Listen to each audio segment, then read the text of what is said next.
بسم الله الرحمن الرحیم. السلام علیکم. ملګرو نیکی هیلې او احترامات. که د مینې کشش نه وي په دلبر کې، فرق به نه و په انسان او ځناور کې. زور او زر د عشقۍ په مخ کې هیڅ دي، پاچاهان دي فقیران د یار په در کې. دا طاقت د شیرینې د محبتو، دا طاقت د شیرینې د محبتو. فرهاد ځکه سورې کړې، فرهاد ځکه سورې کړې د په غر کې. ډېر زبردست شعر دی دا مسافر صاحب چې دا طاقت د شیرینې د محبتو. فرهاد ځکه سورې کړې د په غر کې. عفو شکر قناعت زما جاګیر دی، عفو شکر قناعت زما جاګیر دی.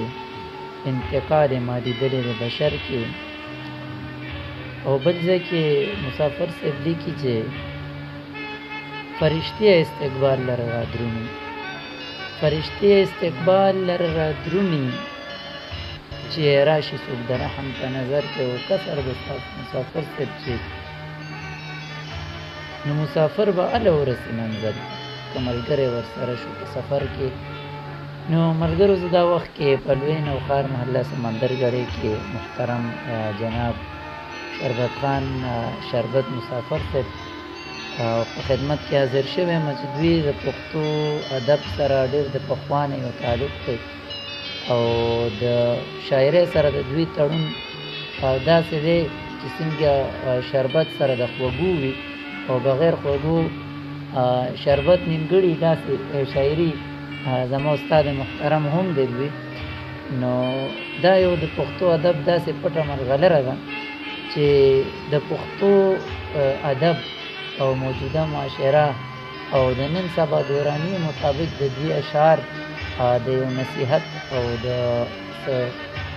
مثال د صحیفې نه کم نه دي. لکه زه به تاسو ته ووایم دوی یو ځای کې لیکلي دي چې انقلاب په قربانۍ او په ایثار دی، انقلاب په قربانۍ او په ایثار دی. قرباني چې څوک کوي هغه سردار دی، او انقلاب په قربانۍ او په ایثار دی. قرباني چې څوک کوي هغه سردار دی. تش په نوم او په ویلو پښتو نه ده. ډېر زبردست او ډوب او دروند شعر دی دا چې تش په نوم او په ویلو پښتو نه ده. فتحې ګډه توره وفا د پښتو کار دی. تاسو کار کوئ په پښتو ادب پروګرام کې. نو مسافر صاحب تاسو نه یو څو تپوسونه لږ مې تاسو بخښنه غواړم. نو تاسو دا ووایئ چې ستاسو شاعرۍ سره چې کوم تعلق او کوم تړون دی نو دا د څومره وخت دی او د دې وجه څه ده؟ شاعرۍ تعلق خو زما د ډېر بچپن نه شوق و جی. او کله به چې دا شاعران سټیج ته رالو جی ډېر وړوکی وم جی. او دوی به دا نظمونه او په شعرونه به باندې کول. زما به عمره کې وي چې یاره تاسې کله اوسي چې زه په سټیج باندې ولاړ یم او نظمونه او شعرونه کوشش مو کولو او خدای پاک مو هغه پوره کړو. ډېره خبره ده او ماشاءالله. نور خو ما ته خو علم دی خو مینوال به واوري هغوی ته به خپله نن پته ولګي انشاءالله چې یاره د پښتو ادب داسې پټې ملغلرې پرتې دي چې د غربت د وجې یا د څه قسم مصروفیاتو د غریبۍ او د دنیا د منډو تړلو د وجې هغوی خپل کلامونو ته کتابي شکل ور نه کړی شو. کتابي خبره نه راته یاد شو چېرته کتاب مشایع کړی دی.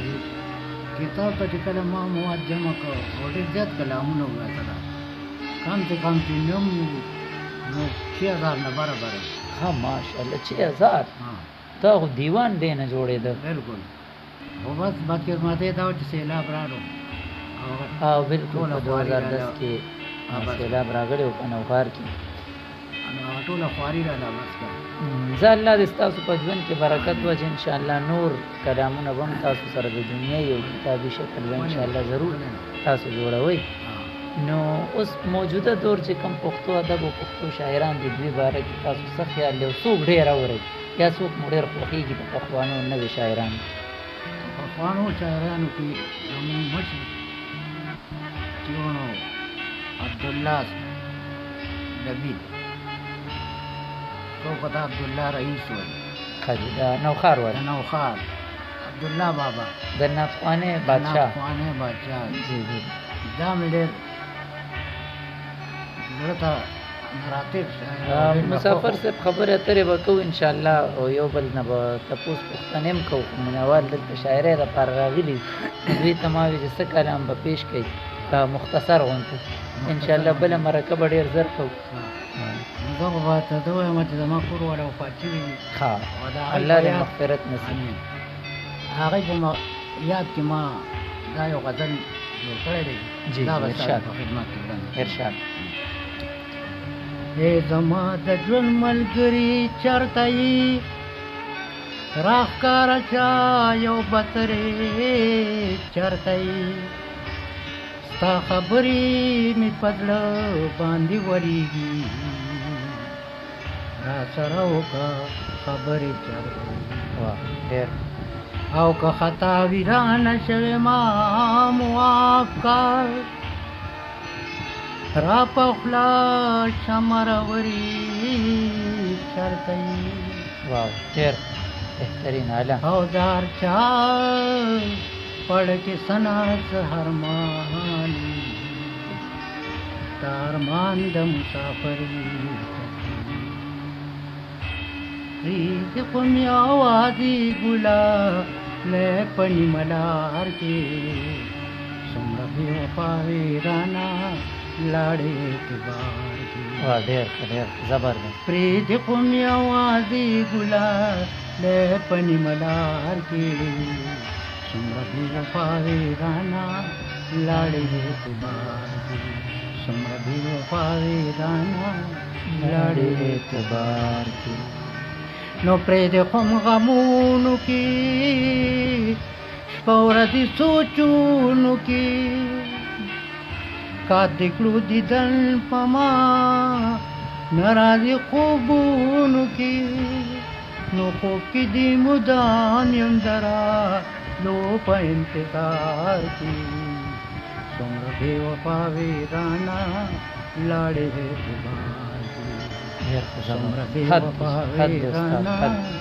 لاړې اعتبار کې نو بې له تا څه ژوند به وي څنګه به تېرېږي ستا هغه یادونه به څنګه مې هېرېږي نو یمه بندیوان ستا د یادونو په حصار کې زبردست ډېر څومره حد. بې وفاوې رانه لاړې اعتبار کې څومره بې وفاوې رانه لاړې اعتبار کې نو تورانه بېلتون شلو خاورې مې ژوندون شلو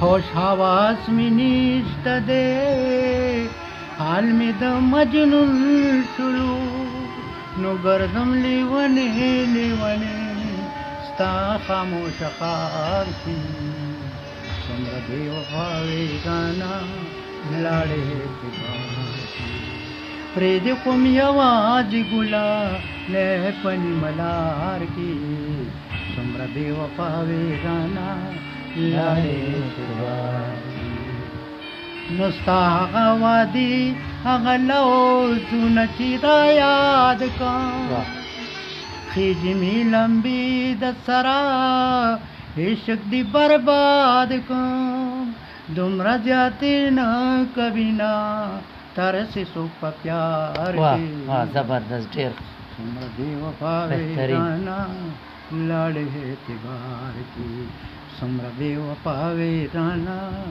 لاړې اعتبار کې تصور دې आवाज راکوي بس کا شربت خانه زدا حق پلار تلیو ته په دغه لاره حقیقت ته رسېدلیو واه ډېر نو ځان را رسوه راپسې سکه په نوښار کې حد دی یار صبر نه یم بې وفا په حقیقت مې خبردار کې پرېږدې خو مې یوازې ګلالۍ په نیمه لار کې څومره بې وفا وې رانه لاړې اعتبار کې څومره بې وفا وې رانه لاړې اعتبار کې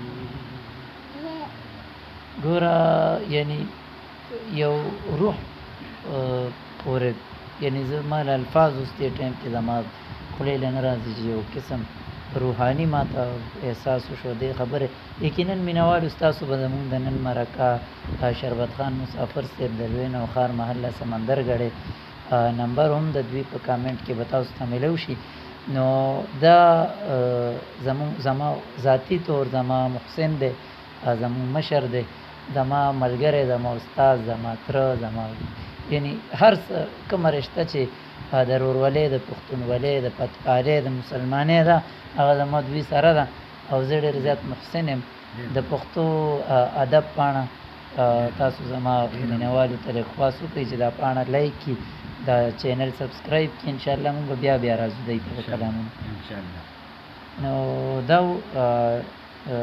مسافر صاحب نمبر تاسو ته کامنټ کې به راشي څوک رابطه کول غواړي نو تاسو ته به یقینا پته لګېدلي چې په پښتونستان کې د پښتو په خاوره کې بالخصوص زمونږ چې کوم ځای کې د شاعران دي او دوی پټ دي نو زما خو خپل ځاني دا کوشش دی چې دوی پسې وګرځم دا خو زما خپل ځای دی زم د نوښار یم نو زه به انشاءالله دوی سره په ملګرتیا ټولو شاعرانو پسې ګرځو کم چې پټ دي وسې نشته پیسه ورسره نشته اب ستاسو وړاندې راولو خپل رائے په کامنټ کې ضرور راکړئ ستاسو د رائے د کامنټو او ستاسو تبصرو به انتظار راته یو جهان مننه د لوی الله په امان سلام